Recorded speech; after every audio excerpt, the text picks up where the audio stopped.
Halo semua, apa kabarnya nih? Tetap semangat dan tetap sehat ya. Masih di kelas Madia.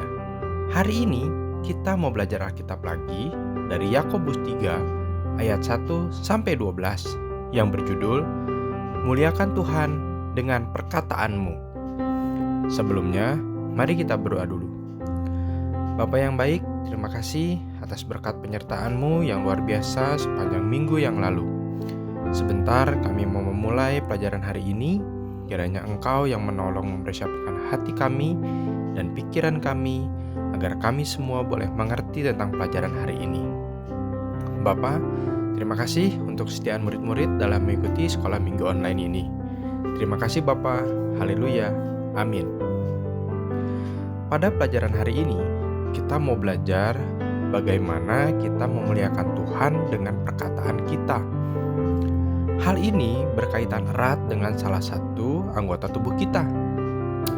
Apakah ada yang tahu? Ya, anggota tubuh yang dimaksud adalah lidah. Dengan lidah, kita bisa merasakan manis, asin, gurih, dan pahit. Selain mengecap rasa, lidah dalam mulut juga berfungsi untuk mengucapkan kata-kata dan berbicara kepada orang lain. Lidah juga bisa diumpamakan sebagai pedang yang sangat tajam yang dapat melukai seseorang. Maka dari itu, Yakobus memberi nasihat mengenai perkataan, karena seringkali orang tidak bijaksana menggunakan lidahnya.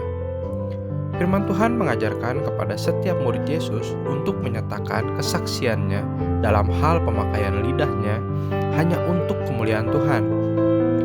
Ada beberapa hal penting yang dapat kita pelajari berhubungan dengan lidah dan akibat yang ditimbulkan. 1. Bahaya lidah. Yakobus mengawali suratnya dengan sebuah peringatan bagi seorang pengajar. Saudara-saudaraku, janganlah banyak orang di antara kamu mau menjadi guru, sebab kita tahu bahwa sebagai guru kita akan dihakimi menurut ukuran yang lebih berat. Alkitab tidak melarang kita untuk menjadi guru. Namun, menjadi seorang guru memiliki tugas dan tanggung jawab yang tidak mudah. Dan tidak semua sanggup melakukannya. Menjadi guru yang jujur dan berbakti adalah menjadi guru yang menggunakan lidahnya dengan baik dan benar. Sebab, seorang guru dinilai dari pengajaran yang disampaikan melalui perkataannya. Dalam Yakobus 3 ayat 2-8 mengingatkan setiap murid Yesus mengenai bahaya yang ditimbulkan oleh seseorang melalui lidahnya yang tidak dikendalikan. Lidah yang tampak kecil ternyata memiliki kekuatan besar, bagaikan kemudi kapal yang besar. Namun, daya rusaknya juga luar biasa, seperti api kecil yang sanggup membakar habis hutan yang luas. Oleh sebab itu, kita harus berhati-hati dalam berucap dan berkata-kata, sebab bisa merugikan orang lain. Dalam Yakobus 3 ayat 7-8 digambarkan bahwa lidah tidak mampu dijinakan. Binatang-binatang saja dapat dijinakan, tetapi tidak seorang pun yang berkuasa menjinakkan lidah. Ia adalah sesuatu yang buas, yang tak terkuasai, dan penuh racun yang mematikan. Kedua, hal yang perlu diperhatikan adalah lidah harus dikendalikan. Kita sebagai murid Yesus dan sebagai saksi Injil perlu menggunakan lidah hanya untuk satu tujuan, yaitu memuliakan Tuhan serta mengucapkan berkat bagi setiap orang.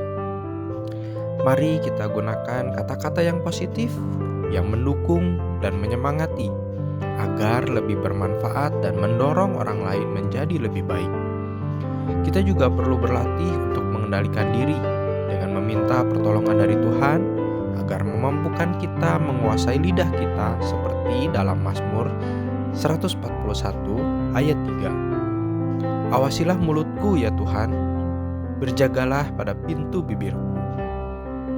Nah, dari pelajaran hari ini, kita sebagai murid Yesus yang bersaksi tentang Injil perlu mengucapkan perkataan yang baik dan benar sesuai dengan Injil yang diberitakannya. Perkatakanlah kata-kata yang senantiasa memuliakan Tuhan dan memberkati setiap orang.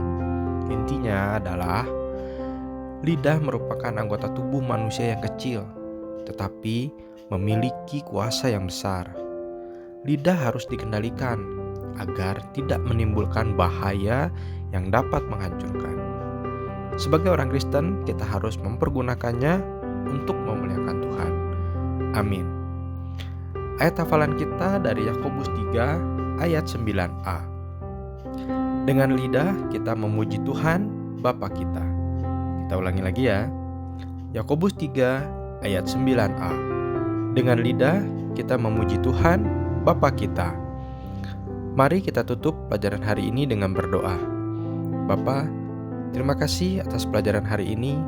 Kami belajar untuk mengendalikan lidah kami dalam berucap dan berkata-kata, agar kami boleh berkata-kata hanya untuk memuliakan Tuhan dan memberkati orang lain. Ya Bapa, berkati dan jaga kesehatan kami semua. Terima kasih Bapa. Haleluya. Amin. Selamat hari Minggu teman-teman. Tuhan Yesus memberkati.